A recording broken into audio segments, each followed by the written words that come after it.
Assalaamu calaykum waraxmatullaahi wabarakaatuh. Dhammaan daawadayaasheena sharafta leh ee ku xiran janalkeena.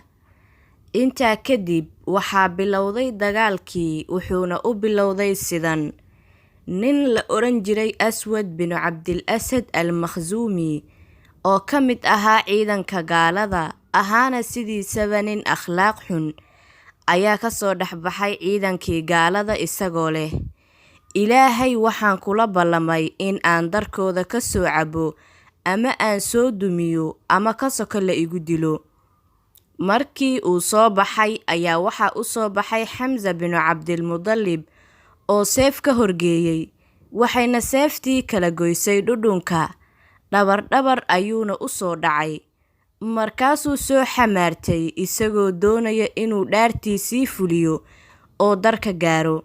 Hase yeeshee Xamza ayaa ka daba tegay oo seef kale ku dhuftay isagoo darkii ku jira, halkaas ayuuna ku nafbaxay. Ninkaas ayaana ahaa ninkii ugu horreeyay ee goobtaas Badar ku dhinta.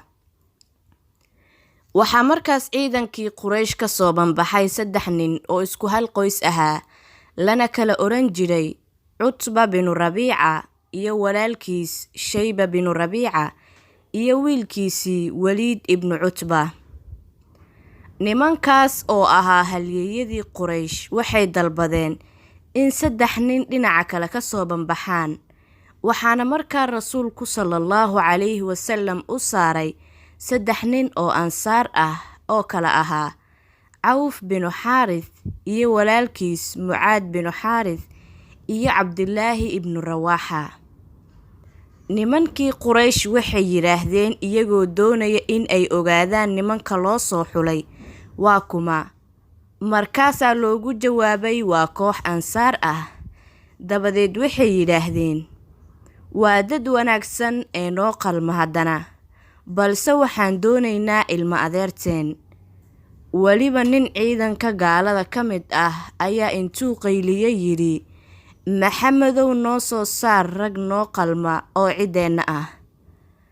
Markaas ayaa rasuulka sallallahu calayhi wasallam wuxuu u soo saaray 3 nin ee ciidanka ugu xigay oo kala ahaa Xamza bin Cabdilmudallib oo adeerkiis ahaa, Cali bin Abi Daalib oo ina adeerkiis ahaa, iyo Cubayda bin Xaarith oo ina adeerkiis ahaa. Markay 3 nin soo banbaxeen ayay haddana nimankii Quraysh yiraahdeen, waa kuma. Markii ay isku sheegeen ayay yiraahdeen, waxaad tihiin dad noo qalma. Kadib ninba nin ayuu ku hagaagay. Sida uu Ibnu Isxaaq wariyey, Cubayda oo 3 muslimiinta ahaa u da'yaraa wuxuu u baxay Cutba, Xamzana wuxuu u baxay Shayba, Calina wuxuu u baxay Waliid. Hase yeeshee Axmed binu Xambal iyo Abi Daa'uud waxay wariyeen in Cubayda u baxay Waliid, Calina u baxay Shayba, Xamzana u baxay Cutba. Isu banbaxaas ayaa bilaabmay. Xamza iyo Cali si dhaqso ahba waxay uga takhaluseen 2 nin ee ku kala aadanaa.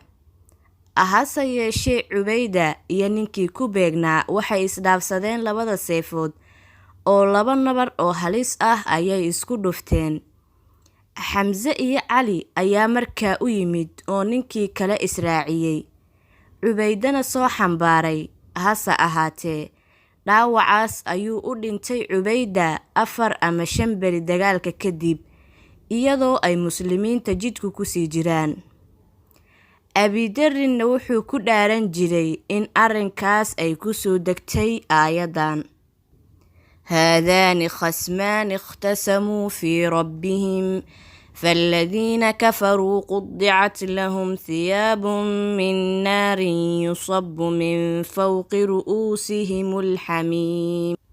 Nimankii mushrikiinta ahaa markii ay arkeen sidii mubaarazadii ama isku soo banbaxidii ku dhamaatay, jab iyo guuldaro degdeg ahna ay ugu soo hoyatay, ayay waayeen 3 odayaashoodii ahaa kana mid ahaa fardoolaydoodii dagaalkana wax ka hogaaminayay, ayay hal mar soo qaadeen weerar ballaaran iyagoo ay ka muuqato caro daran. Muslimiintii markay arkeen nasriga iyo guusha degdega ah ee Allah subxaanahu wa tacaala u soo hoyay iyo dhinaca gaalada jabka ku dhacay iyo weliba weerarka ay hadda soo qaadeen, ayay galeen difaac iyagoo fulinaya amarkii rasuulka sallallahu calayhi wasallam ee ahaa dagaal ha qaadina ilaa aan amar idin siiyo. Markay idin dhowaadaan fallaaraha ku gana hana la bixina seefihiina ilaa ay idin dul yimaadaan. Taasoo ay xikmadda ku jirtaay tahay in xamaasadoodu ay jabto weerarkana ay ku hoobtaan. Sidaas darteed ayaa waxaa ku dhacay gaaladii khasaare xun. Rasuulku sallallahu calayhi wasallam wuxuu baryay rabbigiisii, ducadiina wuu ku ilxaaxiyey oo uu ku celceliyey isagoo leh: Allahayow isii wixii aad ii yaboohday. Allahayow waxaan kugu baryayaa ballantii iyo yaboohii aad iga qaaday. Allahayow haddaad kooxdan muslimiinta ah maanta halaagtid, dib dhulka laguguma caabudi doono. Aad ayuu rasuulka sallallahu calayhi wasallam ugu xeel dheeraaday ducada, isagoo rabbigiisii gargaar weydiisanaya oo isu duleynaya ilaa uu go'iisii ka dhacay. Abuubakar ayaa u soo qaaday go'i oo rasuulka sallallahu calayhi wasallam ku yidhi, Rasuulkii Allow kugu filan, rabbigaana waad ku ilxaaxisay. Sidaa oo kale ayaa looga baahan yahay qofka mu'minka ah ee mujaahidka markuu dadaal nooc walba ah la yimaado inuu Ilaahay baryo oo uu gargaarkiisa weydiisto, uguna tadarruco oo isku duleeyo, uuna arko ciidan iyo awood walba uu haysto inaysan waxba u taraynin hadduusan rabbigii u gargaarin. Intaa kadib Allah ayaa u waxyooday rasuulkiisa sallallahu calayhi wasallam oo ku soo dejiyey aayadan: إذ تستغيثون ربكم فاستجاب لكم أني ممدكم ب1000 من الملائكة مردفين وما جعله الله إلا بشرى ولتطمئن به قلوبكم وما النصر إلا من عند الله إن الله عزيز حكيم. xasuusta markaad gargaar weydiisanayseen rabbigiina oo uu idinka ajiibay. Waxaan idinku siyaadin doonaa 1,000 malaa'igta ka mid ah oo israacraacsan. Allana arrinkaas wax kale uma yeelin ilaa bishaaro iyo in quluubtiinu ku xasisho maahane. Nasriguna meel kale ma aha, Alle agtiisa ma ahane. Allana waxa uu ahaaday Alle qaalib ah oo xakiim ah.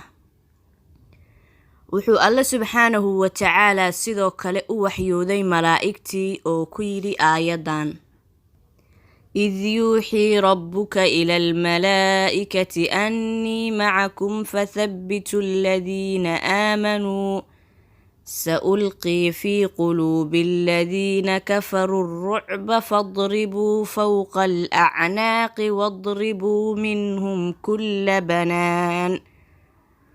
markuu rabbiga u waxyooday malaa'igta oo uu yidhi, anaa idinla jiree suga oo xoojiya kuwa mu'miniinta ah, waxaan ku ridayaa kuwa gaaloobay quluubtooda argagax ee ka garaaca luqunta korkeeda kana garaaca xubin walba.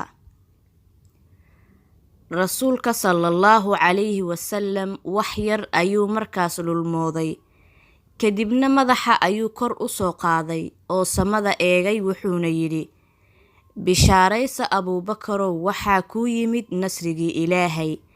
Kani waa Jibriil oo faraskiisii wata, wejiga faraskiisuna uu boor leeyahay. Riwaayad kale oo uu Bukhaari wariyey waxay ahayd: bishaaraysa Abuubakarow, waxaa kuu yimid nasrigii Alle.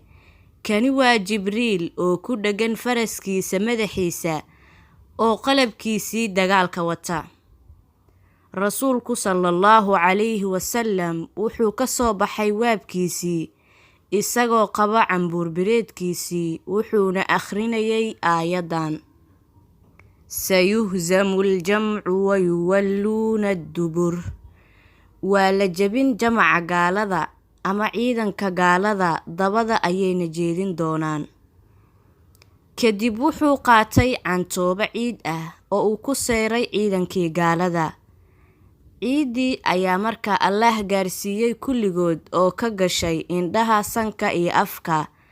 allana wuxuu ku soo dejiyey aayaddan: falam taqtuluuhum walaakina allaha qatalahum wamaa ramayta id ramayta walaakina allaha ramaa waliyubliya almu'miniina minhu balaa'an xasanaa ina allaha samiicun caliim.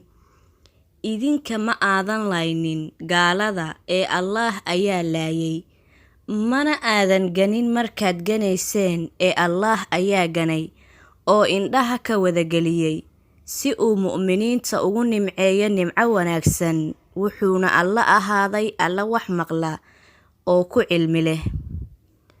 rasuulku sallallahu calayhi wasallam wuxuu markaa bixiyey amarkii kama dambaysta ahaa, wuxuuna amray in ay weerar qaadaan, wuxuuna ku booriyey dagaalka isagoo leh: allahii maxamed naftiisa gacantiisa ay ku jirto ayaan ku dhaartaye, nin maanta ma dagaalamo oo lama dilo isagoo sabraya, ajarna aruursanaya, soona jeeda oo aan dabada jeedinin, ilaa ilaahay janno ayuu gelinayaa. wuxuu kaloo yidhi: u istaaga janno balceedu ama balarkeedu la egyahay samaawaadka iyo dhulka. cumayr ibnu xamaam ayaa markuu hadalkaa maqlay yidhi: bakhin bakhin, oo uu oola jeedo liibaan liibaan. rasuulku sallallahu calayhi wasallam wuxuu ku yidhi: maxaa kugu xambaaray hadalkan? cumayr ayaa yidhi: rasuulkii allow, wax kale iguma xambaarin ilaa inaan damcayo inaan ehelkeeda jannada ka mid noqdo maahane. rasuulku sallallahu calayhi wasallam wuxuu yidhi: ehelkeeda ayaad ka mid tahay. cumayr timir uu cunayay ayuu tuuray oo yidhi: haddaan noolaado intaan timirtan ka cunaayo waa nolol dheer. wuuna dagaalamay ilaa uu ka shahiiday. sidoo kale cawf binu xaaris ayaa yidhi: rasuulkii allow, maxaa addoonka rabbigiisa ku farax geliyaa? rasuulku sallallahu calayhi wasallam wuxuu ugu jawaabay: ilaahay waxaa farax geliya in uu arko addoonkiisa oo gacantiisa dhex geliya cadowga isagoon waxba wadan, oo uu ula jeedo dagaalamo isagoon wax uu isku difaaco ama cambuur bireed wadan. markaas ayuu cawf orday oo dagaalamay ilaa laga dilay. rasuulku sallallahu calayhi wasallam khidadii uu isticmaalay oo ahayd in gaalada la weeraro markay xamaasadooda jabto, waxay ahayd xeelad aad u cajiib badan oo ay mu'miniinta aad uga faa'iidaysteen, gaaladiina ku riday niyad jab iyo fashil iyo in safafkoodii kala jabeen. waxaa kaloo muslimiinta intaa u sii dheereed dhiirigelintii rasuulka sallallahu calayhi wasallam iyo wacdarihii uu ka muujiyey goobta dagaalka, iyo sidoo kale malaa'igtii ilaahay oo dagaalka ku jirtay oo iyaguna gaalada ka goynaysay luqumaha dushooda iyo xubin walba. riwaayad laga wariyey cikrama binu subaaji wuxuu yidhi: maalinkaas waxaa la arkayay madax go'aya iyo gacan faniinaysa oo aan la ogeyn cidda ku dhufatay. abu daa'uud almaasini wuxuu yidhi: waxaan ceersaday nin mushrikiinta ka mid ah si aan u dilo, markaasaa madaxiisii soo dhacay seefteydii oo aan gaarin. markaas ayaan ogaaday in cid kala dishay. sidoo kale nin ansaartii rasuulka sallallahu calayhi wasallam ka mid ah ayaa soo qafaashay nebiga sallallahu calayhi wasallam adeerkii cabbaas binu cabdilmudallib, markaasuu u keenay rasuulka sallallahu calayhi wasallam. markaas cabbaas wuxuu yidhi: ilaahay baan ku dhaartay inuusan kani isoo qafaalan, ee waxaa isoo qafaalay nin ka mid ah kuwa ugu waji qurxoon dadka oo saaran faras, haddana aanan ku dhex arag ciidanka. Ninkii saxaabiga ahaa ayaa markaa yidhi, aniga ayaa soo qafaalay rasuulkii Allow. Markaas ayuu rasuulka sallallahu calayhi wasallam yidhi, aamus, Ilaahay baa kugu xoojiyey malag wanaagsane. Arrimahaas oo dhan waxay ku tusinaysaa sida ay malaa'igta Rabbi uga qayb qaadatay dagaalkaas, nasrigii Allahna ugu dhaboobay goobtaas. Cid walba oo u istaagta manhajka Alle iyo in ay kelimadiisu kor noqoto, Allah waa uu u gargaarayaa. Ciddii ka hor timaada manhajkiisa oo difaacda jidka shaydaankane, Allah garabkooda ayuu ka baxayaa. Sidaa darteed, nimankii Quraysh ahaa garabkooda ayuu Allah ka baxay. Safafkoodiina way kala jabeen, waxayna bilaabeen carar iyo insixaab dib u gurasho. Nin la oran jiray Suraaqa ibnu Maalik ayaa waxaa isku soo ekeysiiyey shaydaan. Shaydaankaas wuxuu gaalada ku dhiirigelinayay inuu asiga la socdo oo ay dagaalka galaan. Shaydaankaasoo gaalada ugu imaaday suuraddii Suraaqa ibnu Maalik, wuxuuna la socday laga soo bilaabo Maka. Balse markuu arkay malaa'igtii Allah oo soo degaysa ayuu cararay. Xaarith ibnu Hishaam oo ka mid ahaa odayaashii Quraysh ayaa shaydaankii tafta ku dhegay isagoo u malaynaya Suraaqa ibnu Maalik. Markaasaa shaydaankii xabadka ku dhuftay oo ka cararay. Ciidankii gaalada qaar ka mid ah ayaa markaa ku qayliyey oo yidhi, xageed u socotaa Suraaqa? Miyaadan dhihin waan idinla joogayaa oo idin faarujin maayo? Markaasuu yidhi, waxaan arkaa wax aydan adinka arkin, Allah ayaana ka baqayaa. Allana isagoo arrintaa tilmaamaya wuxuu yidhi, وإذ زين لهم الشيطان أعمالهم وقال لا غالب لكم اليوم من الناس وإني جار لكم فلما تراءت الفئتان نكص على عقبيه وقال إني بريء منكم إني أرى ما لا ترون إني أخاف الله والله شديد العقاب. markuu shaydaanku u qurxiyey camalkooda oo ku yidhi, wax idinka qaalib noqon kara oo dad ah ma jiro, anna waan idinla jiraa. Markay is arkeen labadii ciidanna gadaal buu u gurtay, wuxuuna yidhi, aniga beri baan idinka ahay, waxaanan arkaa waxaydan arkin. Waxaana ka baqayaa Alle, oo wuxuu Alle ahaaday mid ciqaabkiisu uu daran yahay. Mujrimkii weynaa ee Abijahal markuu arkay waxa ciidankiisii ku dhacay iyo waxa uu Suraaqa ninkii uu u haystay sameeyey, ayuu ciidankiisii la hadlay oo ku yidhi, yaysan idin niyad jabinin khiyaanada Suraaqa, maxaa yeelay Maxamed ayuu ballan la lahaa. Yaysanna idin murug gelinin dilitaanka Cutba, Shayba iyo Waliid, maxaa yeelay way degdegeen. Laata iyo Cusaan ku dhaartay noqon mayno ilaa aan Maxamed iyo dadkiisa xarga ku xirxirno. Hana dilina ee soo qabqabta si aan u ogeysiino xumaatadii ay sameeyeen. Hase yeeshee iska hadalkaas Abijahal waxba ciidankiisa uma siyaadin, maxaa yeelay xaqiiqdii ayay indhahooda ku arkeen, meeshoodii ayayna baqtintii iyo cararkii ka sii wadeen, qoortana looga guray.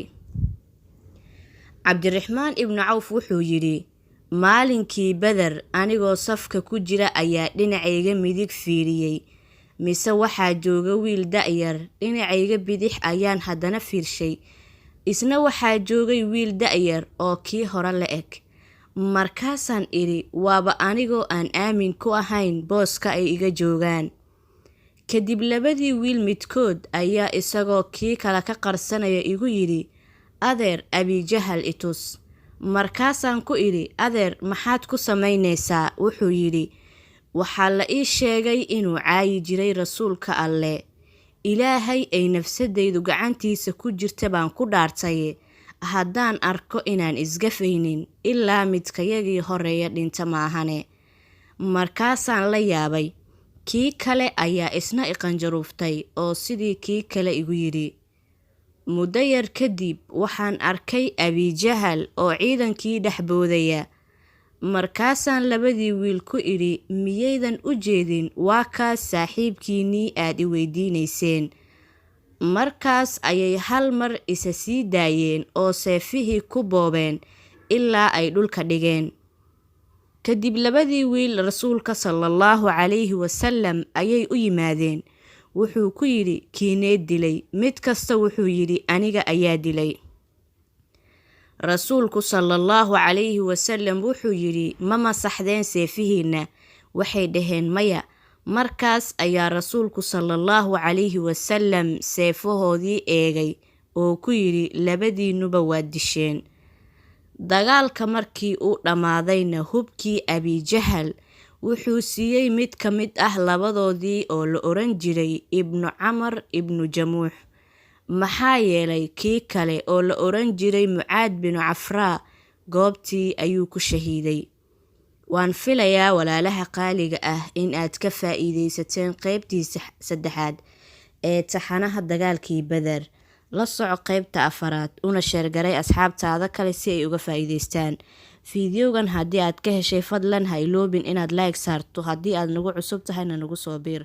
Wassalaamu calaykum.